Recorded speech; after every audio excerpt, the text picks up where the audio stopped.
Well, good morning. It was a very early morning this morning. I was up before the chickens even. Their light comes on at 3 o'clock.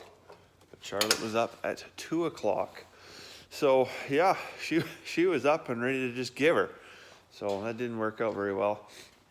She's missing a couple hours of sleep. She managed to get back to sleep, so I got another about a half an hour before it was time to get up and come out here. I'm gonna run some slop off to the pigs. Hey, Mittens. Mittens is crawling around on the floor here. Say good morning. Anyways, yeah, I'm gonna run the feed off to the pigs, and then the chickens, the sheep, everybody all snacked up, and then it's time to head off to work. It is some kind of slippery out here this morning. The whole pad in front of the shop is just like, well, it's like wet glass basically. If we get any more melting here, I'm probably gonna have to turn the sheep loose out in the field to start grazing again. There's a ton of grass showing up. Obviously, I'm not gonna do that because that really wouldn't be good, but anyways, it's funny to see how here we are, middle of December, and there's all this grass popped up here again. So I just figured I better come in the chicken house here this morning, make sure there was no dead birds. We had a dead bird yesterday and one the day before, and I'm pretty sure it was because of these buggers, all the roosters up here. And no, it appears everybody's all triple happy teddy bears this morning, which is good. Actually, this is less than half of the girls. Most of them are outside right now, actually grazing on that grass I was talking about, under the light of the shop light. So usually, like, chickens can't see in the dark, so they won't come outside. But that big old shop light's helping light up the yard. Anyways, yeah, these guys got food.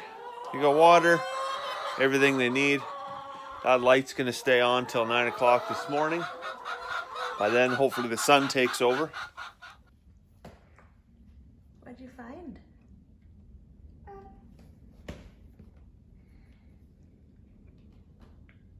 Mina. Do you see your elf? Mama too. Look. Do you see elf? See the elf on a shelf? Can you see it in the tree? Look in the Christmas tree. Oh, who do you? Oh no, give mommy the box. Yeah, look who's in the Christmas tree. Look, who's that?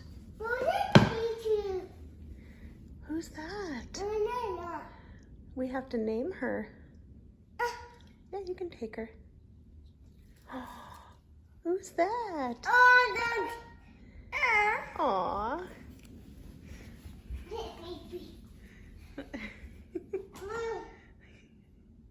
So it's now just after supper time. I think it's about 7 or 8 degrees outside.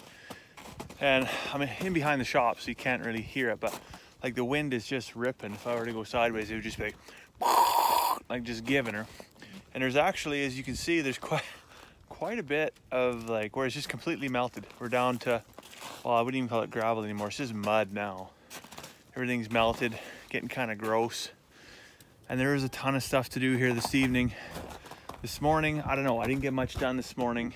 Carmen's working nights. It's always a challenge on days like that to really get anything accomplished. And now, so here we are in the dark, trying to do all our jobs. So I got my handy dandy spotlight. We're gonna bring the side-by-side out for a set of headlights. One thing I do actually regret, you know, all the work we have to do in the dark.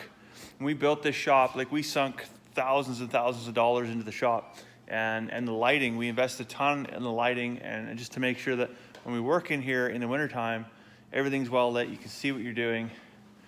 And then out front, we put one, I don't know, I think it was like $85 light fixture on the front, and thinking it was gonna light up the world, and it really doesn't. It lights up, you know, basically everything in front of this shop door, and, you know, for 10 feet out past the door, and that's pretty much the extent of what it lights up. We don't really have a good yard light. We definitely don't have any floodlights. And so on the south side of the shop, we're constantly have to have a flashlight over there to do anything. And if it's on the north side of the shop, if it's after 4 o'clock in the afternoon, it probably just doesn't happen, because like that's pretty much the dark side of the moon. Here, pig.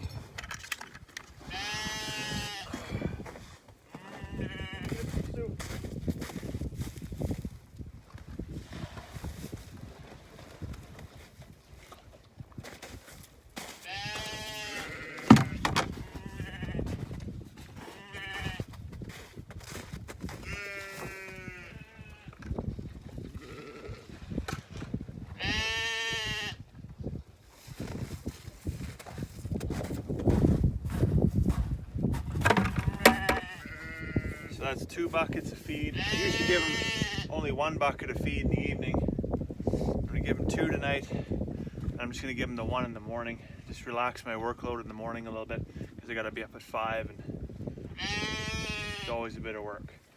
Anyway, I don't know if that's the best thing to do or not. Send them to bed with an overfull stomach and probably feed the magpies at 8 in the morning. I'm not sure, but so we're gonna try. Anyways, I got two 5-gallon jugs of water here. I'm gonna fill into the water dishes. Kind of surprising actually. This year is one of the few years where, I mean, we rigged out the water trailer early on. We removed the garden hose, we put all that stuff away. But November and December have been so far very, very mild. So much so that it probably could have left the garden hose out actually. As long as I drained it every night, it would probably be fine. In fact, there is one by the shop that's still out there. I just drain it every time I use it. It's just for filling up the chicken waters. So I don't know how much longer this is gonna last, probably about a week I think, and then we're gonna dip into some -10, which will be pretty miserable for us, I'm sure. So anyways, we're out here in front of the shop and you can see how much of the pad gets lit up. Like enough for the truck and, you know, a couple parking spots, but it doesn't even really reach the house. I mean, it's a really super bright light, but it's meant to shine straight down, and that's what it does, is it just gets this footprint right here in front of the pad and doesn't have any real reach out there. And as I said, on the south side of the shop, it's even worse. Like you literally can't see nothing. And right there's a chicken house there.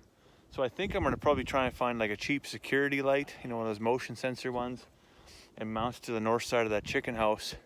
So that if I'm walking by here at 4 o'clock or 5 o'clock in the morning, whatever time it is, that thing will light up the area where I gotta be. I don't wanna put it on the south side of the shop up here, because what that's gonna do is gonna light up our bedroom window more. Yeah, bedroom window is right there. And if I light up the whole world and wake up Carmen at 5 o'clock in the morning, that's gonna cause some social unrest. And as you saw what happens in the chicken house with their social unrest the other day, I'm probably not gonna live through the night if I do something like that. I got a couple of buckets of slop mixed up for tomorrow. I'm just gonna get another bucket for the sheep, and that'll be it for a night. I didn't actually collect eggs today. Carmen did that, but she said we had 30 eggs today. So as I mentioned earlier in the week, our average is about 22 to 24. So it's really good to break that 30 benchmark. We're hoping in the days to come to get obviously over and above that 30 mark. But we'll see what the light on a timer brings. Maybe get the freeloaders to stop freeloading, start earning their keep. Anyways, yeah, so I'm gonna get the sheep fed, and then yeah, that'll be it for a night. So I hope you have a fantastic evening. We'll see you tomorrow.